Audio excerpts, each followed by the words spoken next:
वो महेशवास में बन रही होगी इस समय पूरे देश भर में ही, और जिस सुंदर तरीके से आयोजन हुआ है, मुझे इसकी कल्पना नहीं थी। मुझे गृह मंत्री जी का कल भरतपुर में कार्यक्रम है, मैं भरतपुर के आधे रास्ते से वापस आया हूं। मैंने बदाम देवी जी से पूछा कि कार्यक्रम कैसा होगा, काम चला लोगे क्या? अब बोले वैसे तो हम भाभी जी से काम चला लेते हैं, आपकी जरूरत पड़ती नहीं है, लेकिन आज तो आपको आना चाहिए। तो मैं भी यही सोच रहा था कि 10, 20, 50 लोगों का प्रोग्राम होगा, लेकिन यहां आया तो ये तो नजारा ही बिल्कुल इंडिया इंटरनेशनल सेंटर जैसा दिख रहा है कि जिस तरीके से आप सब लोगों ने इतनी बड़ी संख्या में माताएं बहनें बैठी हैं, तो ये कार्यक्रम की कहानी को अपने आप ही बता देते हैं।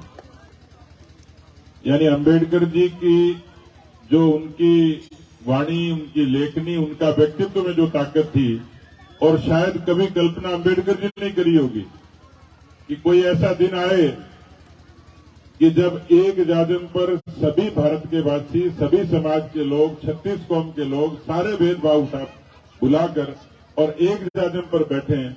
तो मेरे ख्याल से कोई मेरी बात सुन रहा होगा, मुझे देख रहा होगा, तो अंबेडकर जी की उस शिक्षा का सबसे सुंदर चित्रण किसी ने किया है तो महेशवास की जनता ने किया है, हमारे सब कार्यकर्ताओं ने मिलकर किया।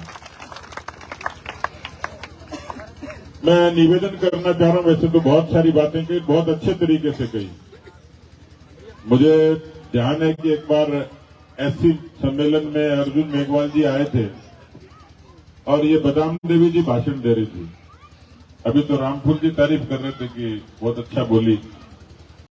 अर्जुन जी मेघवाल ने मेरे को कहा, यार आप ये आमेर के लोग इतना अच्छा भाषण कैसे देते हैं, कोई ट्रेनिंग कराते हो क्या? मैंने कहा आमेर के पानी में इतनी ताकत है कि हाँ, भाषणबाज अपने आप नेचुरली पैदा होता है। ये अलग बात है कि उनको संयुक्त राष्ट्र संघ का मंच नहीं मिलता, चौपाल पे भी धड़ल्ले से भाषण देता है। एक मेरे को पुराने नेता मिले, उन्होंने कहा यार आप आदमी बढ़िया नहीं हो, आपने ठीक नहीं किया। मैंने कहा बाबा मैंने क्या ठीक नहीं किया?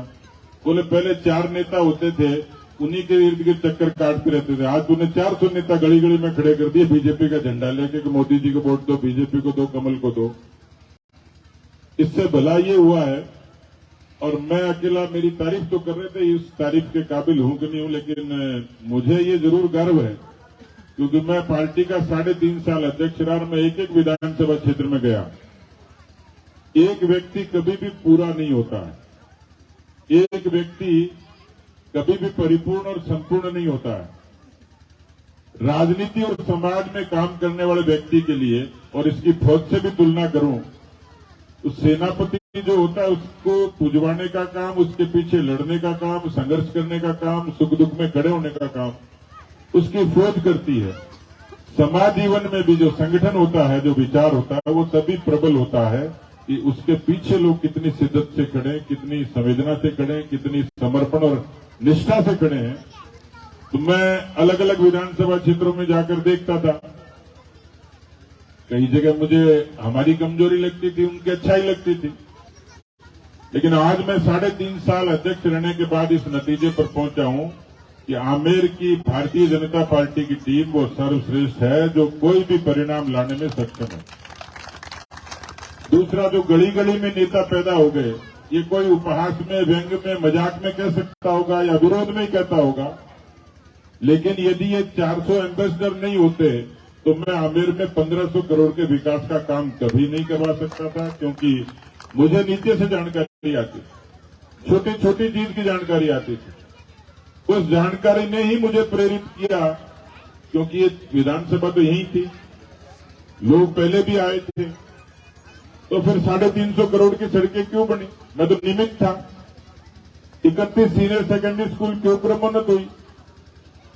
तो ये जो पूरी टीम है, जिसको मैं टीम आमेर कहूंगा, और मैं तो परिवार ही बोलता हूं कि लोग विधानसभा क्षेत्र बोलते हैं, मेरी कर्मभूमि है, मेरा परिवार है, और परिवार में कोई भी व्यक्ति अपने परिवार का जैसे पोषण करता है उसी नीति और नियत से मैं करता हूं।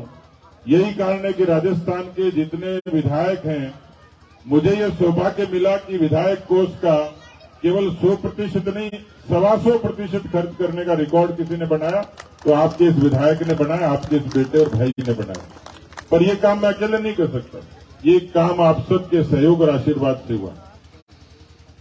हमें और ज्यादा ऊंचाइयां हासिल करनी है, इस क्षेत्र को पूरे तरीके से विकसित करना है। ये दुर्भाग्य था कि 13 में सरकार आई और हम जीते नहीं, 18 में हम जीत गए, सरकार नहीं आई। तो 10 साल तो जद्दोजहद में बीते, लेकिन मैं अब आमेर का सुनहरा भविष्य देखता हूं कि आमेर की कोई न कोई भूमिका आने वाले समय में अच्छे तरीके से होगी, जो आमेर के विकास को रास्ता दिखाएगी। और इसलिए मैं ये निवेदन करना चाह रहा हूं कि मैंने यहां कोई रामराज्य की स्थापना कर दी और कायापलट कर दी, ऐसा तो नहीं है।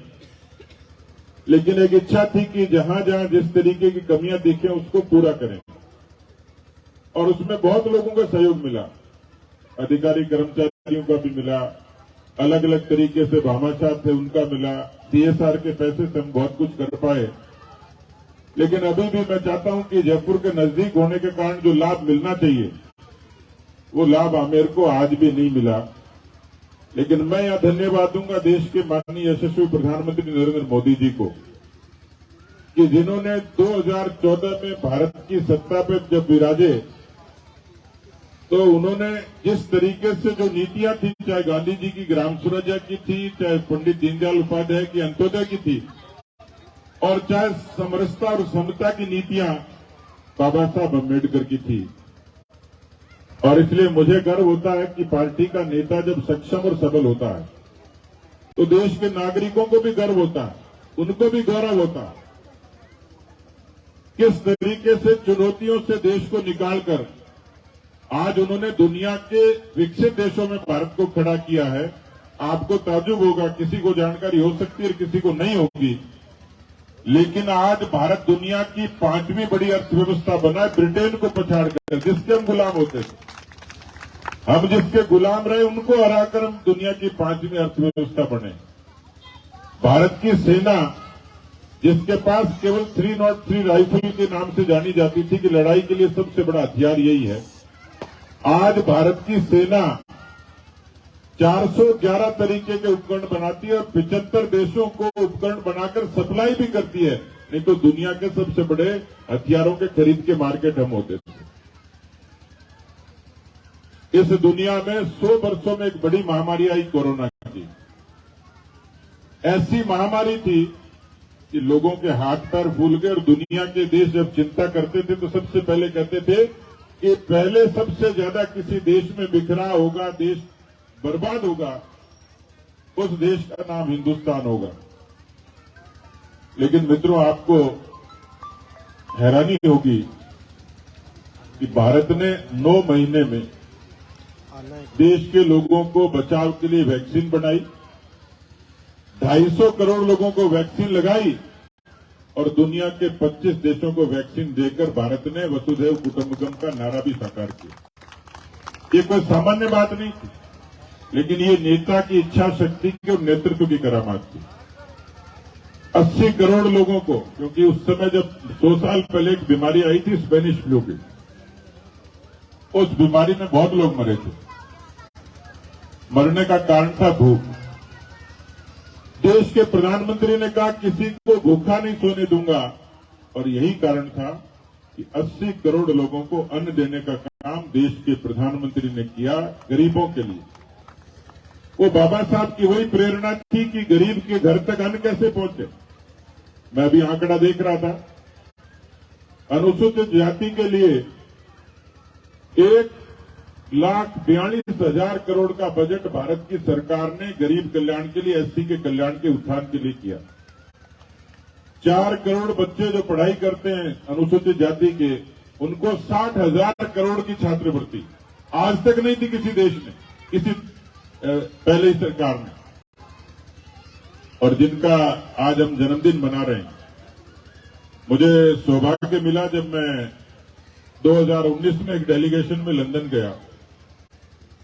मैं जब एयरपोर्ट पे उतरा तो मेरे को गाइड ने पूछा, ये बहुत सुंदर शहर है, आप कहां घूमना पसंद करोगे। मैंने इतिहास को पढ़ा था, और इतिहास को पढ़ते पढ़ते ध्यान आया कि 2 घटनाएं मुझे ध्यान थी। एक तो उधम सिंह ने जनरल डायर को गोली मारी थी, वो जगह थी कैक्सन हॉल। तो मुझे कहा कि भारत के उस सपूत ने उस जमाने में जो कारनामा किया था, मुझे वो जगह देखनी है। दूसरा, मुझे वो जगह देखनी है जहां बाबा साहब भीमराव अंबेडकर जी ने पढ़ाई करी, जिससे देश के गुलाम थे, उस देश की छाती पर पढ़ाई करके दुनिया में सबसे सर्वश्रेष्ठ विद्वान होने का गौरव हासिल किया। तो मैं वो दो जगह देखने गया।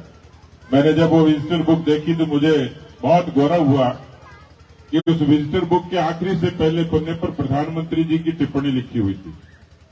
बाद में ध्यान आया कि बाबा साहब भीमराव अंबेडकर जी, जिन्होंने उत्कृष्ट संविधान के लेखन में भूमिका निभाई और जिसके कारण किसी गरीब को, दलित को, वंचित को अधिकार मिला, वो बाबा साहब के जन्म से लेकर उनकी महापरिनिर्वाण तक की जो यात्रा थी, वो पांचों जगह पंचतीर्थ के रूप में विकसित करने का काम किसी ने किया, तो देश के यशस्वी प्रधानमंत्री नरेंद्र मोदी जी ने किया। मैं वाजपेयी साहब को भी इसलिए श्रद्धा से याद करूंगा कि बाबा साहब को उनकी सेवाओं के लिए हम लगातार उस सनातन परंपरा के लोग हैं, ऋषि मुनियों के, संतों की परंपरा के लोग हैं। लेकिन इस देश में जब जब कोई संकट आया, मुगलों से संघर्ष करने के लिए वीर शिरोमणि महाराणा प्रताप के उत्कट, उनके शौर्य को और स्वाभिमान को कौन भूल सकता है? महाराजा सूरजमल जी के मुगलों से संघर्ष को कौन भूल सकता है?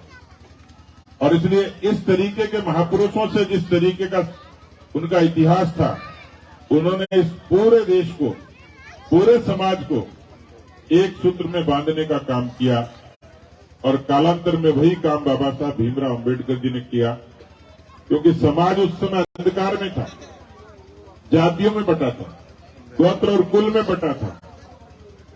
आज समझ में आता है कि किस तरीके से किसी दीनहीन को गले लगाकर समाज में यदि हम समानता के साथ खड़ा करेंगे तो समाज की ताकत बनेगा। और इसलिए अब जमाना पीछे छूट गया।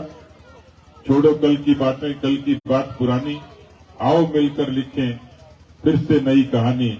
मुझे लगता है कि हम हिंदुस्तानी देश के यशस्वी प्रधानमंत्री के नेतृत्व में जिस तरीके से भारत ने ऊंचाइयां छूनी शुरू की हैं, छोटी छोटी योजनाएं थी जिस पर किसी का ध्यान नहीं। मैंने गरीब कल्याण का जिक्र किया। देश में ऐसे लोग थे जिनके सर पे छत नहीं थी।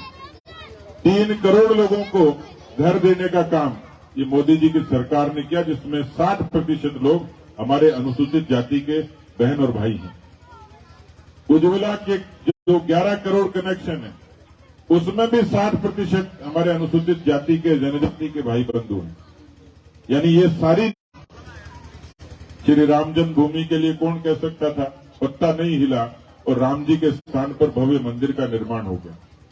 जहां तिरंगे में आग लगती थी, उस तिरंगे के मान सम्मान को बचाने के लिए 370 को खत्म करके देश के गृह मंत्री ने साबित कर दिया कि भारत शहीदों का सम्मान भी करता और तिरंगे का मान भी करता है। और इसलिए ये सारा नक्शा हिंदुस्तान की ताकत बताता है। आज देश इसलिए सुरक्षित और शांति है कि आज हम सब लोग एक जाजम पर बैठकर उस विराट नेता के नेतृत्व में हम सब लोग मिलकर समाज के एक हिस्से बनकर इस मां भारती के लिए हम सब लोग मिलकर उसके लोक कल्याण की कामना करते हैं। एक सब के लिए और सब एक के लिए, इस भावना से हम लोग आगे बढ़ते हैं। मैं सौभाग्यशाली हूं। मैं तो एक साधारण किसान के घर में पैदा हुआ, साधारण कार्यकर्ता की तरह अपना जीवन शुरू किया, लेकिन मैं उस विचार का, उस संगठन का ऋणी हूं कि जिन्होंने मुझे तराश कर यहां तक पहुंचाया। और मैं जो कर पाया वो माता पिता के संस्कार भी थे, लेकिन उस संगठन के विचार और संस्कार ज्यादा थे कि जिन्होंने मुझे समाज में समरस होना सिखाया और सबको गले लगाकर आगे बढ़ना सिखाया। और यही कारण है कि विपरीत परिस्थिति में भी जो मैं कर पाया, मैं खुद संतुष्ट हो सकता हूं कि मुझे जो भूमिका दी मैंने उसका निर्वहन ठीक से किया। लेकिन मुझे लगता है कि आमेर के लिए अभी करने के लिए बहुत कुछ है, अनंत आकाश है। और जैसे मैंने कहा, केवल मैं अकेला नहीं, आप सब लोग मिलकर, हम सब लोग मिलकर हमारे इस परिवार को और ज्यादा सुंदर कैसे बनाएं और ज्यादा सद्भाव कैसे पैदा करें, और ज्यादा समरसता कैसे पैदा करें, ताकि कम से कम आने वाली जो पीढ़ी है उस पीढ़ी के भविष्य को सुरक्षित रखने का काम करें। ऐसी बहुत योजनाएं हैं, समय आने पर हम सब लोग उस पर विचार करेंगे। आज के दिन इतना ही निवेदन करूंगा कि बहुत सुंदर कार्यक्रम आपने किया, मैं तो खुद इससे अभिभूत हूं और आपको जितना मैं धन्यवाद दूं वो शब्दों से नहीं दे सकता, मन से ही दे रहा हूं। इस तमाम मंच पर बैठे लोग और मंच के सामने जो लोग और जो जमीन पर बैठे हैं, उन लोगों ने बहुत मेहनत करी है, मैं उनका बार बार अभिनंदन करता हूं।